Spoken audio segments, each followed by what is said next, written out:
Welcome back to part 4. In this video I want to explain another technique of using scribbles. Now I've turned this two-dimensional shape into a three-dimensional shape by the vertical and the diagonal lines. Now I've still used a pencil. Now I'm going to change from a pencil to that pen 0.2. I just want to do the top. We'll start somewhere anywhere, just little squiggles like this. Go up to the edge. Try not to go over the edge. You can do little figures of 8 and C's and kind of change direction as you go. Now I'll do the same on the other two faces. As you can see, I'm just leaving an area. There, a little line in between. So now each face is roughly the same. Now I'm going to do the same amount on that face.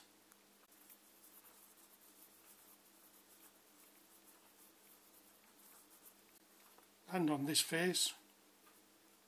So these two look quite similar now. And I'm going to apply a third coat, or third layer, sorry, on this face. And now you can see the three different sides. So we've got the tonal areas, the tonal values, the darkest, the mid-tone and the lightest. Now what we want to do, we'll do a little shadow as well while we're here.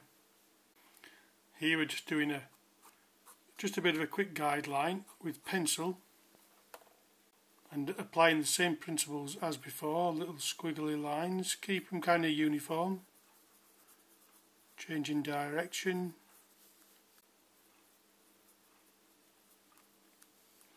And layering over again.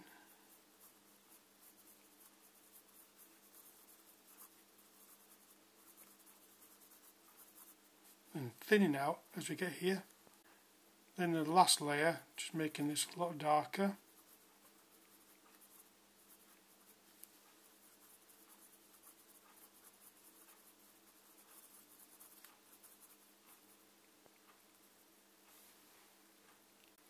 And as you can see, that's good enough to create a shadow.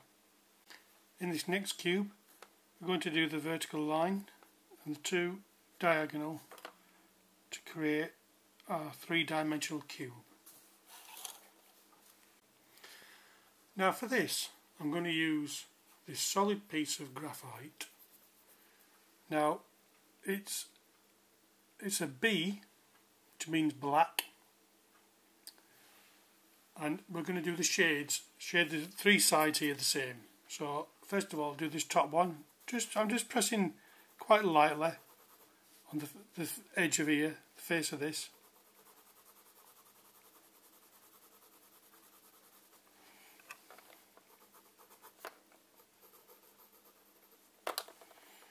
Just filling in that block.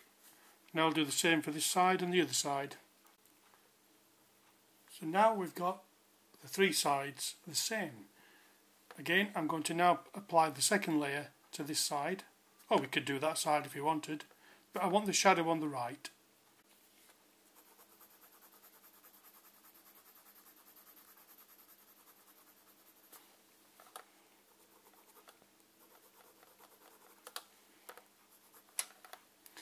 And again on the third face.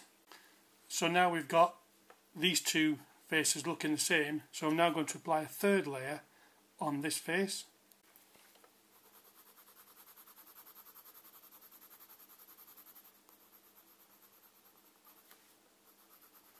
Now this particular graphite, solid graphite pencil isn't sharp, as you can see it's blunt, so it's not going to give me a sharp edge cube until I define it with a sharp pencil.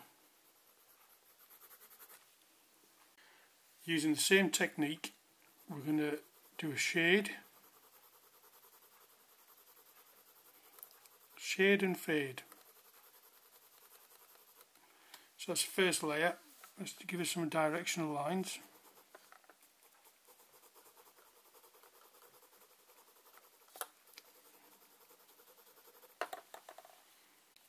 And apply another layer nearer to the cube. shade and fade. And then third layer, gradually applying less pressure.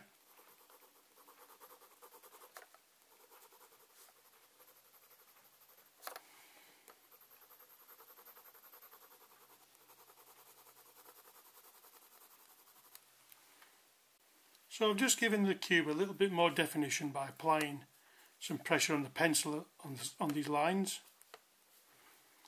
Now we'll move over to the final cube before we start going from black and white to some colour.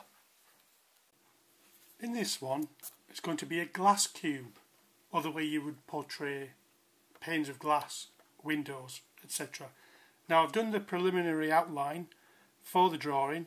Now I'm going to use this thicker 0.8 just to ink in the lines.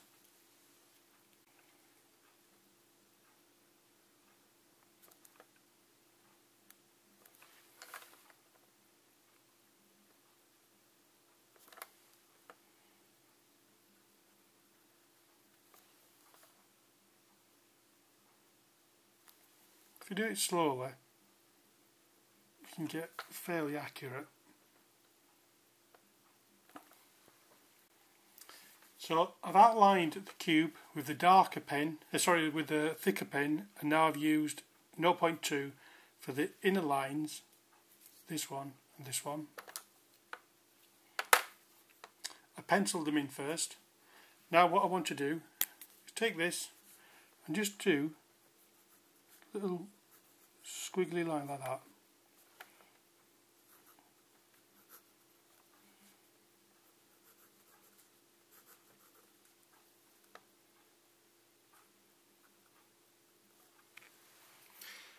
As you can see, it gives a bit of a glass look.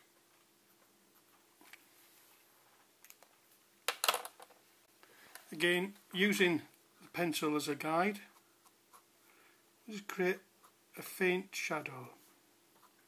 So even though it's glass, it would still have a shadow. Now, I'm kind of tilting this smaller pen on the side just to give me a thin line, kind of scratching it till the ink appears. See that?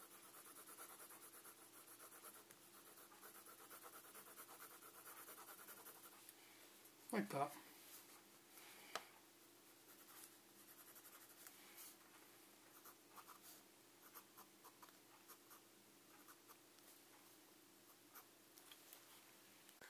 Now I've just gone back up here from the previous video just to add a little bit of shading with dots, and we just gradate out.